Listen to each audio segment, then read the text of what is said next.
Hello guys, welcome to my channel. यहाँ पर हम जावास्क्रिप्ट के इंटरव्यू क्वेश्चंस पर डिस्कस कर रहे हैं। This is part 2 of promise in JavaScript. As we all know, it is an important topic from interview perspective also. So in this video, we will see what is promise chaining.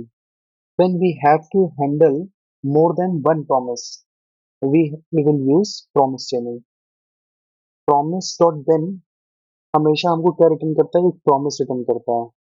सो जो promise return होगा उसको handle करने के लिए again हमें dot then method का use करना पड़ेगा एंड देन मेथड हमें अगेन एक प्रॉमिस रिटर्न करेगा।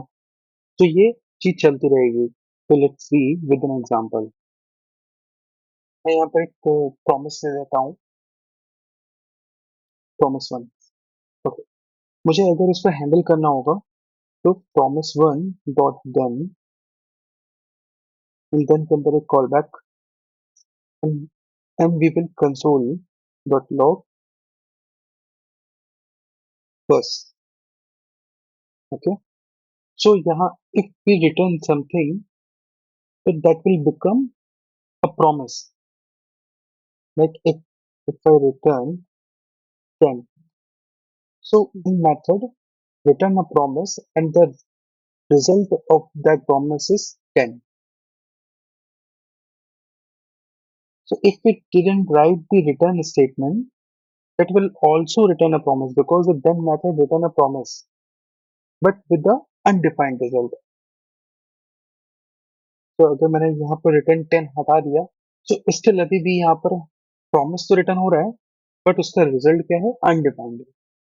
So we can write as many as then method in a chain like this. This is a first then method. Just again with then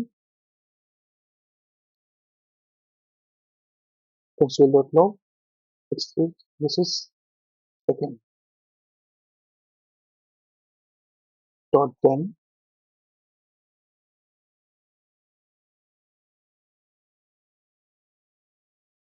The third and last we can write cache method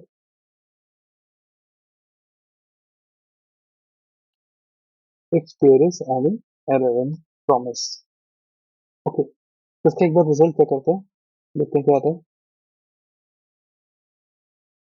See, there is first in line number 15,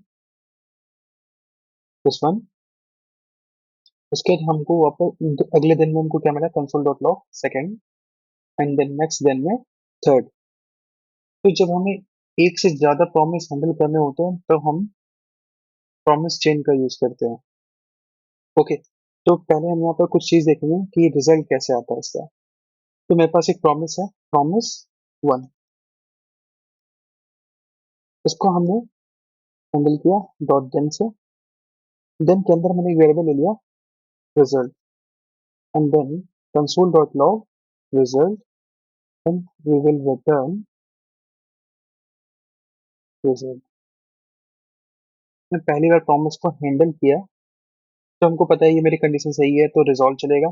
सो हमारे यहाँ पर then method call होगा। तो then method जैसे call होगा तो ये जो हमारे पास यहाँ पर सक्सेस मैसेज लिख के आ रहा है, ये हमको मिल जाएगा आरईएस वेरिएबल में, रिजल्ट वेरिएबल में। एंड देन हम इसको कंसोल करेंगे और फिर सेम रिजल्ट को हम रिटर्न कर देंगे। तो जैसे मैंने बताया कि जो देन मेथड होता है वो हमको क्या रिटर्न करता है? एक प्रॉमिस रिटर्न करता है। मतलब उससे जो भी रिटर्न होगा वो एक प्रॉमिस होगा।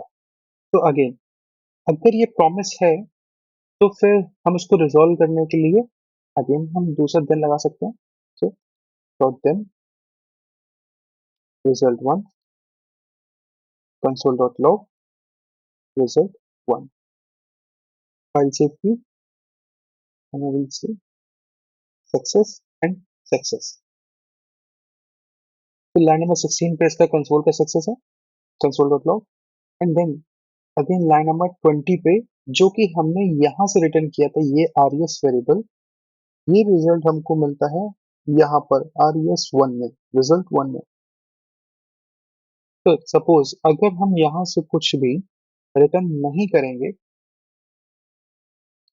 तो अब हमें क्या मिलेगा? तो जब हमने अभी मैंने बताया आपको जब हम कोई भी वैल्यू रिटर्न नहीं करते अगेन, देन से हमको प्रॉमिस तो मिलता है बट उस प्रॉमिस का रिजल्ट अनडिफाइंड होता है। तो यहाँ पर आरईएस हमने कुछ रिटर्न नहीं किया, बेसिकली अनडिफाइंड रिटर्न किया, तो हमको यहाँ पर अनडिफाइंड मिलेगा और console dot log result one में भी अनडिफाइंड प्रिंट होगा। सक्सेस फर्स्ट टाइम यहाँ पर आ गया, and then console dot log में अनडिफाइंड हमको मिला। So we will understand this with a real example. For this, we will use JavaScript fetch method, which is basically used for calling an API. तो अगर आपको fetch पर detail video चाहिए तो comment करके बताओ, मैं उस पर डिटेल वीडियो बनाऊंगा। अभी के लिए ये जान लो कि fetch का यूज हम API से डेटा गेट करने के लिए करते हैं। तो पहले जब हमें API से डेटा गेट करना होता था तो हम JavaScript में XML HTTP रिक्वेस्ट का यूज करते थे, बट अब हम fetch API का यूज करते हैं। मैंने यहाँ पर फेच क्यों लिया है एज एग्जाम्पल, क्योंकि फेच हमको एक प्रॉमिस रिटर्न करता है। ठीक है, fetch return a promise. Fetch method में हमारे पास दो पैरामीटर होते हैं, जिसमें से सेकंड वन इज ऑप्शनल। तो जो रिक्वायर्ड पैरामीटर है वो है यूआरएल। यूआरएल यानी कि जो एपीआई आपको हिट करानी है उसका लिंक। तो मैंने अभी एपीआई टेस्ट करने के लिए यहाँ पर एक फेक एपीआई ली हुई है, जेसन पे प्लेस होल्डर। आप नीचे से स्क्रॉल करोगे तो यहाँ पर आपको मिलेगा पोस्ट कमेंट्स, अलग अलग एपीआई मिल जाएंगे। सो मैं इसमें से पोस्ट वाली एपीआई ले लेता हूँ, ये इस एपीआई का डेटा है। तो मैं इस एपीआई को कॉपी करता हूँ। पहले मैं एक वेरिएबल बना देता हूँ, let API data equal to fetch, and then हम यहाँ पर पेस्ट कर देंगे जो लिंक हमने कॉपी की थी। So now as we know fetch returns a promise, so API data this variable as a promise object.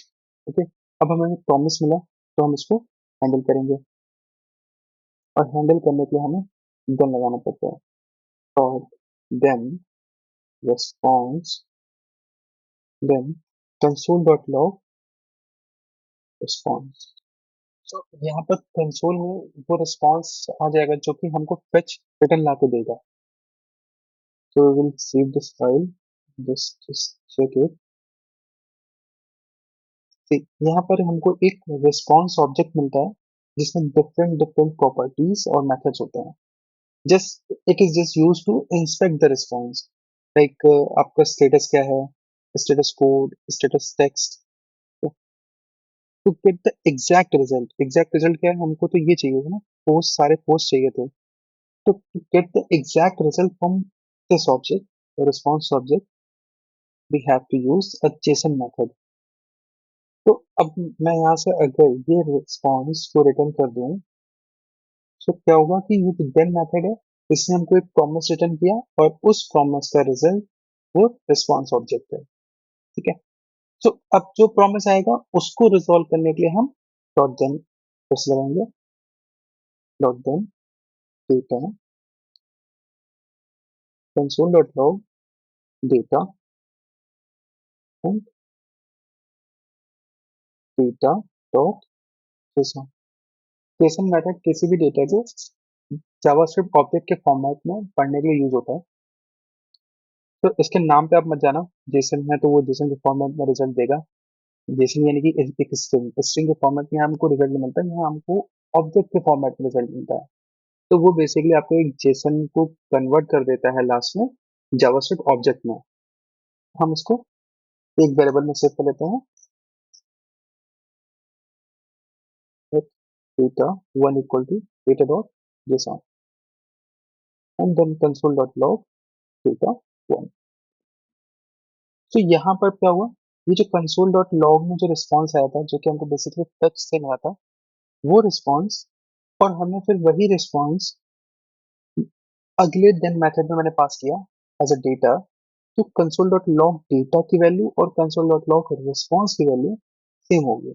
यहाँ पर line number 33, this one, and 29, this one, both are same.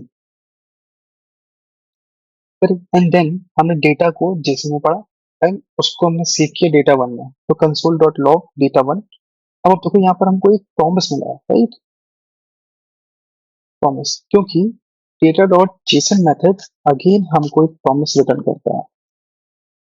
Jason method return promise. So promise को resolve करने के लिए फिर से हमें then method लगाना पड़ेगा, तो dot then data equal to console dot log final data, let's check the value. हम इसको रिजल्ट चेक करेंगे तो हमको क्या मिलेगा? अनडिफाइंड मिलेगा console dot log final data में, बिकॉज हमने प्रीवियस देन मेथड से रिटर्न नहीं किया है कुछ भी, और जब हम कुछ रिटर्न नहीं करते हैं तो हमें अनडिफाइंड मिलता है। सो रिटर्न डेटा वन।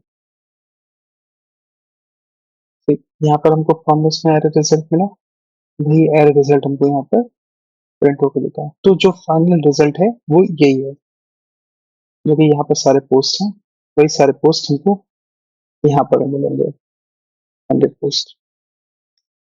जैसे मैंने यहाँ पर 3 देन मेथड लिखे हैं, इसको हम शॉर्ट में भी लिख सकते हैं, बट जस्ट मैंने आपको समझाने के लिए लिखे हैं कि चेनिंग मेथड हम कैसे कर सकते हैं।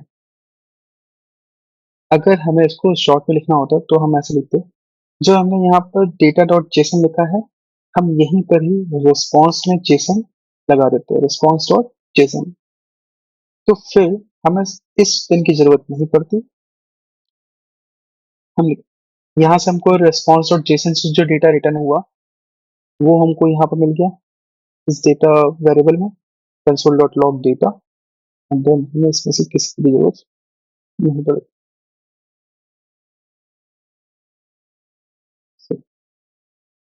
Response and then directly we will get the result.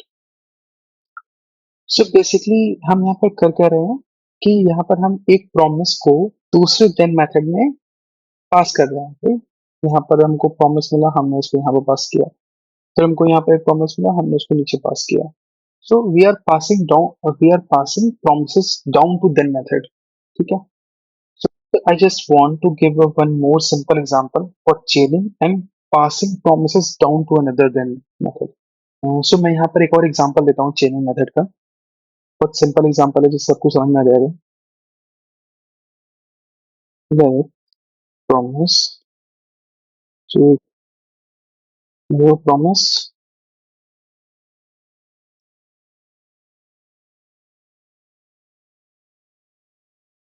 resolve reject, because I am just doing this resolve every time.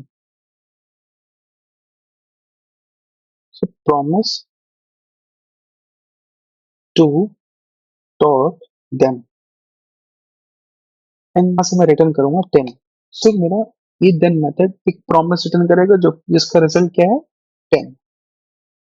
अब मैंने ये प्रॉमिस दूसरे देन मेथड में पास किया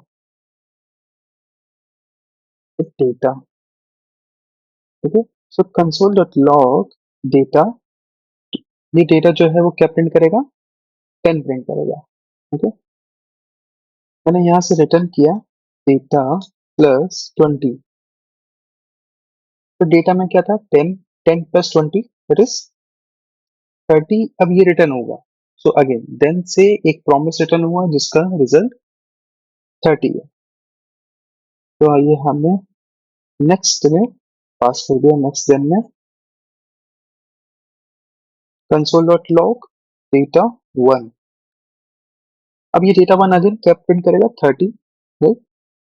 then return data one plus 30, so 30 30 60। ये जो प्रॉमिस मिला हम इसको फाइनली अगेन देन मेथड में पास करेंगे, final console dot log final. तो यहाँ पर कंसोल में हमको क्या मिलेगा? 60।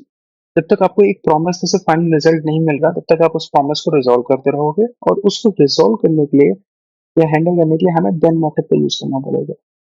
ठीक है, तो हम इस तरह से एक प्रॉमिस को दूसरे देन मेथड के अंदर पास करते हैं। तो इसको बोलते हैं प्रॉमिस चेनिंग। सपोज इस प्रॉमिस को रिजॉल्व करते टाइम एरर आ जाती है, तो हम उसके लिए एक फाइनल कैच मेथड लगाते हैं, जो कि हमारा प्रॉमिस को रिजॉल्व करने में कोई एरर आती है, तो वो हमको ये प्रिंट करके दे देता है 10, 30 and 60.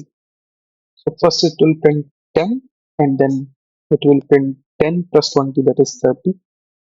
Then it will print 30 plus 30, that is 60. What if I write this thing, this promise, like this? So यहाँ पर हमको कंसोल की वैल्यू क्या मिलेगी? अगर आप ये सोच रहे हो कि हमको यहाँ पर कंसोल की वैल्यू 10 मिलने वाली है, then आप गलत हो। ओके, यहाँ पर रिजल्ट 1 की वैल्यू हमको 10 नहीं मिलेगी, क्योंकि हमने यहाँ पर प्रॉमिस चेनिंग नहीं की है। हमने यहाँ पर एक ही प्रॉमिस पे बार बार अलग अलग दिन लगाए हुए हैं, सेम प्रॉमिस पे। यहाँ हमने प्रॉमिस नहीं चेंज किया है, हमारे पास प्रॉमिस जो है वो सेम ही है, प्रॉमिस 2। हम बार बार सेम ही प्रॉमिस पे दिन लगा रहे हैं। ओके, बट यहाँ पर हमने क्या किया था, पहले हमने एक प्रॉमिस लगाया था, उसने हमको दूसरा प्रॉमिस रिटर्न किया, वो हमने यहाँ पर पास किया, और हमने उस पर देन लगाया हुआ था। फिर अगेन दूसरे दिन में हमको थर्ड प्रॉमिस रिटर्न किया, फिर हमने उसको रिजॉल्व किया था, राइट। बट हम यहाँ पर सेम प्रॉमिस को कर रहे हैं, तो यहाँ पर भी अनडिफाइंड होगा और यहाँ पर भी अनडिफाइंड आएगा। 74, line number 74 undefined, line number 79 undefined. So now we will talk about how to handle multiple promises. तो हमने जो अभी तक हैंडलर मेथड देखे हैं, लाइक देन, कैच, फाइनली, इनके अलावा भी 6 स्टैटिक मेथड्स होते हैं प्रॉमिस के अंदर। तो मेथड ऐसे हैं: promise dot all, promise dot any, all settled, raise, resolve and reject। तो फर्स्ट के जो 4 मेथड हैं, all, any, all settled and race, ये चारों मेथड ही एक एरे ऑफ प्रॉमिस को एज एन आर्गुमेंट एक्सेप्ट करते हैं। ओके, सो पहले मैं प्रॉमिस डॉट ऑल को लेकर चल रहा हूँ। This method takes array of promise, जैसे मैंने बताया भी, ये कि एरे ऑफ प्रॉमिस को एज एन आर्गुमेंट लेता है और फिर सारे प्रॉमिस को पैरेलल में ही एग्जीक्यूट करता है। मैंने यहाँ पर एक फंक्शन बना दिया। सो मैं इस फंक्शन की हेल्प से अलग अलग प्रॉमिसेस क्रिएट कर सकता हूँ। ठीक है, so let from 1 equal to get promise, and मैंने यहाँ n1 पर 1 पास कर दिया। सेम वे में प्रॉमिस 2, प्रॉमिस 3, 2, 3। सर मैंने यहाँ पर एक गेट प्रॉमिस फंक्शन की हेल्प से मैंने यहाँ पर 3 प्रॉमिस क्रिएट कर लिया। तो प्रॉमिस डॉट ऑल, जैसे मैंने कहा कि ये एरे ऑफ प्रॉमिस देता है एज एन आर्गुमेंट। ठीक है, सो फर्स्ट मैं प्रॉमिस डॉट ऑल में एरे ऑफ प्रॉमिस डाल दूंगा, फ्रॉम 2, फ्रॉम 3। ओके, तो अब ये इन तीनों ही प्रॉमिस को पैरेलल में एग्जीक्यूट करता है। ठीक है, एंड देन फाइनली ये हमको एक रिटर्न करता है, क्या प्रॉमिस रिटर्न करता है। सो प्रॉमिस डॉट ऑल, अगर मैं सिंपली इसको कंसोल कराऊंगा, console dot log promise dot all की वैल्यू, तो प्रॉमिस डॉट ऑल की वैल्यू को अगर मैं कंसोल कराऊंगा तो मुझको एक बेसिकली प्रॉमिस मिलना चाहिए। सो लेट्स सी, सो कैसे करेंगे, देन यहाँ पर हमको एक क्या मिला है, प्रॉमिस मिला है। अभी यहाँ पर हमको दिख रहा है पेंडिंग, एंड सी यहाँ पर हमको भी स्टेट दिख रही है फुलफिल्ड। पहले क्या होती है, यहाँ पर पेंडिंग स्टेट होती है, एंड देन वो फुलफिल्ड होगा या फिर रिजेक्टेड होगा। ठीक है, सो हमको ये यहाँ पर जो फाइनल स्टेटमेंट है ये इसको देखना है, तो हमारा प्रॉमिस फुलफिल हो चुका है एंड देन रिजल्ट भी मिल गया। ऑल है वो कैसे फंक्शन करता है, प्रॉमिस डॉट ऑल के अंदर हम जितने भी प्रॉमिस पास करते हैं, जैसे हमने यहाँ पर 3 प्रॉमिस पास किए हुए हैं, तो ये मेथड सारे प्रोमिस के रिजॉल्व होने तक का वेट करता है। एंड जैसे ही सारे प्रॉमिस रिजॉल्व हो जाएंगे, तो ये प्रॉमिस के रिजल्ट को एक एरे के फॉर्म में रिटर्न कर देगा, जैसे जैसे यहाँ पर किया है। एक एरे के फॉर्म में से सारे रिजल्ट को रिटर्न किया हुआ है। बट क्या हो कि अगर इसमें से कोई प्रॉमिस रिजॉल्व ना हो, रिजेक्ट हो जाए, तो अगर कोई भी प्रॉमिस रिजेक्ट हो जाता है बिकॉज ऑफ एनी एरर, ठीक है, तो बाकी प्रॉमिस के रिजल्ट भी नहीं आएंगे। बेसिकली ये क्या करेगा कि जैसे ही कोई प्रॉमिस रिजेक्ट हो जाएगा, तो वो प्रॉमिस जिस वजह से भी रिजेक्ट हुआ होगा, प्रॉमिस डॉट ऑल हमको यहाँ पर रिजल्ट में वो एरर मैसेज भेज देगा जिसकी वजह से ये रिजेक्ट हुआ है, बस। सो लेट्स अंडरस्टैंड कि जैसे यहाँ पर हमने गेट प्रॉमिस में 1 पास किया था, सो एलिमेंट में 1 गया, 1 is less than 5, right, condition 2 है, रिजॉल्व चलेगा। सेकंड, थर्ड, सारी कंडीशन ट्रू हो रही है।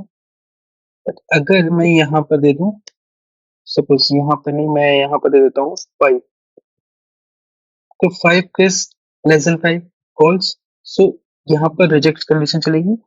एंड प्रॉमिस डॉट ऑल अब हमको देखते हैं क्या रिटर्न करेगा। Okay, rejected and 5 fail. So promise हमारा रिजेक्ट हो गया, तो फिर 5 फेल कहाँ से आया, क्योंकि प्रॉमिस टू रिजॉल्व नहीं हो पाया, क्योंकि यहाँ पर ये रिजेक्ट हो गया और रिजेक्ट मैसेज है 5 फेल। सो प्रॉमिस डॉट ऑल के अंदर जब तक जितने भी प्रॉमिस है वो सारे के सारे रिजॉल्व नहीं होंगे, मैं रिजॉल्व की बात कर रहा हूँ, यहाँ पर रिजॉल्व नहीं होंगे तब तक वो हमको फुलफिल्ड रिजल्ट नहीं देगा, ठीक है। तो प्रॉमिस डॉट ऑल के लिए सारे के सारे प्रॉमिसेस रिजॉल्व होने चाहिए। सो यहाँ पर एक पॉइंट है जो कि आपको ध्यान में रखना पड़ेगा कि जिस ऑर्डर में आप प्रॉमिस को पास करते हो, लाइक मैंने यहाँ पर प्रॉमिस 1, 2 और 3 पास किए हुए हैं, जिस ऑर्डर में आपने प्रॉमिस पास किए हैं, रिजल्ट भी उसी ऑर्डर में आपको देगा। लाइक मैंने प्रॉमिस 1 पहले पास किया, प्रॉमिस 2 और प्रॉमिस 3, तो अगर मैं यहाँ पर उसको सही कर दूं 2, तो जो रिजल्ट आएगा वो भी इसी ऑर्डर में आएगा, first success, second success, third success. अब यहाँ पर आपको वो इतनी चीज देखिए समझ में नहीं आ रही होगी, बट सपोज करो अगर इस प्रॉमिस को 2 सेकंड लगते हैं, इस प्रॉमिस को कंप्लीट होने में 2 सेकंड लगते हैं, और इसको 1 सेकंड लगता है,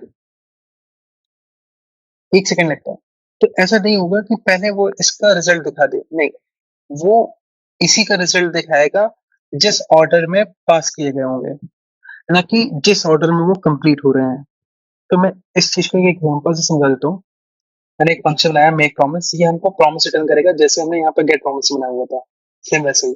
बस यहाँ पर ये चेंज है कि मैंने यहाँ पर जो n1 लिया हुआ है उसके हिसाब से मैंने कंडीशन डाल दी है। ओके, सो इसने एक हमको प्रॉमिस बनाया, अगर n1 इज लेस देन 5, अगर है तो ये एक वाला ब्लॉक एग्जीक्यूट होगा, अदरवाइज रिजेक्ट, ठीक है। सो पहला कंडीशन है इफ n1 इक्वल टू 1, अगर 1 के इक्वल है देन वो 3 सेकंड लेगा रिजॉल्व होने में, अगर वो 2 के इक्वल है देन वो 2 सेकंड लेगा, अगर वो 3 के इक्वल है देन वो 5 सेकंड लेगा। सो मैंने यहाँ पर प्रॉमिस डॉट ऑल में 3 प्रोमिसेस डाले हैं, promise 1, promise 2, promise 3। Promise dot all की डेफिनेशन के अकॉर्डिंग जिस ऑर्डर में हम पास करते हैं रिजल्ट भी हमें उसी ऑर्डर में ही मिलेगा।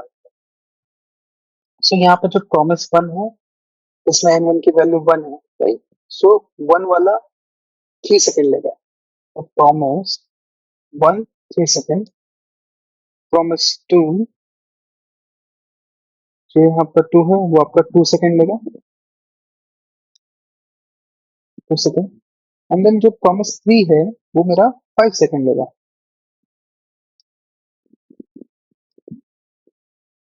5 सेकंड। सो अगर देखा जाए कि इन जनरल क्या होना चाहिए, प्रॉमिस 2 2 सेकंड जल्दी खत्म हो जा रहा है तो उसका रिजल्ट हमको पहले मिल जाना चाहिए, बट ऐसा नहीं होगा। हमको रिजल्ट मिलेगा प्रॉमिस वन का पहले, देन प्रॉमिस टू का, देन प्रॉमिस थ्री का। सो इसका रिजल्ट क्या आएगा? One success, two success and then three success. तो लेट्स सी कि ये प्रॉमिस एट ऑल हमें कंसोल में क्या रिटर्न करता है। So, ये हमको पेंडिंग रिटर्न कर रहा है और यहाँ पर अनडिफाइंड। तो ऐसा इससे हो रहा है क्योंकि हमने यहाँ पर सेट टाइम आउट लगाया हुआ है। सेट टाइम आउट आपके चेहरे से थोड़ी देर बाद, 2 सेकंड, 5 सेकंड और 3 सेकंड के बाद जाके वो हमको रिटर्न करेगा। सो हम यहाँ पर प्रॉमिस डॉट और में कंसोल में नहीं, तो हम रिजॉल्व करने के बाद इसका रिजल्ट देंगे। Dot then result console dot log result. और अगर ये कंप्लीट नहीं होगा तो क्रैश मैच को एरर आ जाएगा।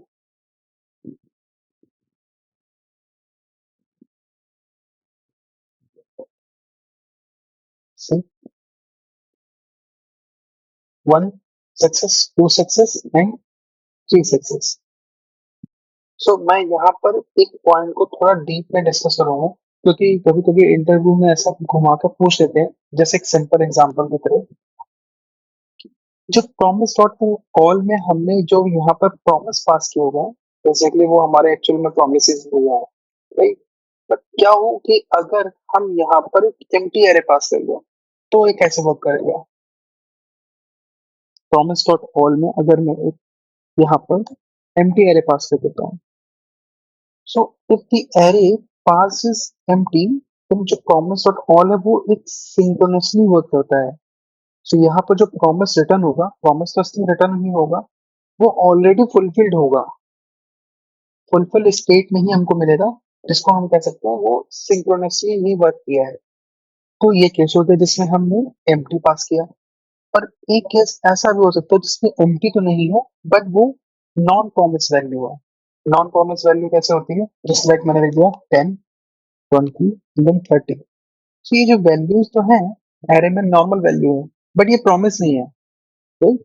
सो अगर जो हमने एरे पास किया है वो नॉन प्रॉमिस वैल्यू है, तो वहां पर जो ऑल मेथड है वो नॉन प्रॉमिस वैल्यूज को इग्नोर कर देता है, ठीक है? पहले वो इग्नोर कर देगा, पहले वो नॉन प्रॉमिस वैल्यूज को इग्नोर कर देता है, ठीक है। और जो इसकी इवेल्युएशन होती है वो एसिंक्रोनसली ही होती है। मतलब यहाँ पर जो promise dot all method return करेगा वो एसिंक्रोनसली फुलफिल्ड होगा। Let's understand with this example. जैसे मैंने यहाँ पर लिखा promise dot all 10, 20 and 30, right. P1 and then मैं इस कॉन्स्ट P1 को पहले प्रिंट कराऊंगा। देन सेट टाइम आउट पे, तो मैंने सेट टाइम आउट यूज किया, तो मैं उसमें एक कंसोल स्टेटमेंट लिखूंगा, कुछ भी something, and then console dot log, again P1 को मैं प्रिंट करा रहा हूँ। सो आप यहाँ पर देखो प्रॉमिस डॉट ऑल, मैंने भी क्या बोला, जब हम यहाँ पर नॉन प्रॉमिस वैल्यूज भेजते हैं, ऑल मेथड जो है वो नॉन प्रॉमिस वैल्यूज को इग्नोर कर देता है, बट इवेल्युएशन एसिंक्रोनसली ही होती है, ठीक है। सो एसिंक्रोनस अगर होगी तो पहले हमारे पास पेंडिंग होगा स्टेट, देन वो फुलफिल गया फिर रिजेक्टेड हो जाएगा, राइट। Let's see. सो यहाँ पर देखो लाइन नंबर 29 जो मैंने P1 कंसोल किया हुआ है, इस पे आपको क्या मिल रहा है? Promise pending, right. And then फिर उसके बाद हमारा कंसोल है समथिंग, एंड देन वापस से मैंने P1 को किया तो हमको क्या मिला? फुलफिल्ड। सो यहाँ पर कोई एसिंक्रोनसली वर्क कर रहा है। बट व्हाट इफ अगर हम यहाँ से इन सारी वैल्यूज को हटा देते हैं, देन आप देखो कंसोल डॉट लॉग P1 हमको ऑलरेडी फुलफिल्ड मिलेगा, बेसिकली वो सिंक्रोनसली फुलफिल्ड मिल रहा है, वो स्टार्टिंग से ही फुलफिल्ड होके आ रहा है, वो पेंडिंग स्टेट में जा ही नहीं रहा, यानी कि वो एसिंक्रोनसली वर्क कर ही नहीं रहा है। सो नाउ अब हम प्रॉमिस डॉट एनी मेथड देखेंगे। Promise dot any, promise dot any mostly similar ही होता है ऑल मेथड के, ये भी एरे ऑफ प्रॉमिस को एक्सेप्ट करता है as an argument, but this method will not wait for all promises to resolve. ठीक है, जैसे हमें ऑल में देखा था, ऑल मेथड में, कि वहां पर सारे के सारे प्रॉमिस को रिजॉल्व होना जरूरी है अगर हमें उसको फुलफिल्ड, या अगर हमें उससे रिजल्ट चाहिए तो वहां पर सारे प्रॉमिस का रिजॉल्व होना जरूरी है, वो सारे प्रॉमिस के रिजॉल्व होने तक का वेट करता है। बट यहाँ पर जो एनी मेथड है वो सारे प्रॉमिस के रिजॉल्व होने का वेट नहीं करेगा। It will complete when any of the promise is resolve. ये कंप्लीट हो जाएगा जैसे ही कोई भी प्रॉमिस रिजॉल्व हुआ, और जो इसका आउटपुट होगा, प्रॉमिस रिजॉल्व हुआ है, उसका रिजल्ट हो जाएगा। अगर सारे के सारे ही प्रॉमिस रिजेक्ट हो गए, देन ये हमको सिर्फ एक प्री डिफाइंड एरर देता है, इसमें एग्जैक्टली लिखा होगा कि all promises are rejected. So let's see with example. यहाँ पर मेरे पास अगेन तीन प्रॉमिस है। Promise dot any, I will pass array of promise, promise 1, promise 2, promise 3, right? And then just check the result in console. So जैसे मैंने बोला, अगर यहाँ पर कोई भी प्रॉमिस रिजॉल्व हो जाता है तो ये एनी मेथड का वर्क यहीं पर ही कंप्लीट हो जाएगा, वो सारे प्रॉमिस के रिजॉल्व होने का वेट नहीं करेगा। So promise pending, and then basically promise fulfilled and one success. So देखो, यहाँ पर मेरे पास सारे ही सक्सेस हो रहे हैं, one B two B, but इसने हमको रिजल्ट में क्या दिया, वन सक्सेस। तो इसका मतलब इसे सारे प्रोमिस के रिजॉल्व होने का वेट नहीं किया, इसने जैसे इसको पहला प्रॉमिस रिजॉल्व हुआ मिल गया, इसने वही रिजल्ट उठा के हमको रिटर्न कर दिया। व्हाट इफ अगर पहला प्रॉमिस रिजेक्ट हो जाता, फाइव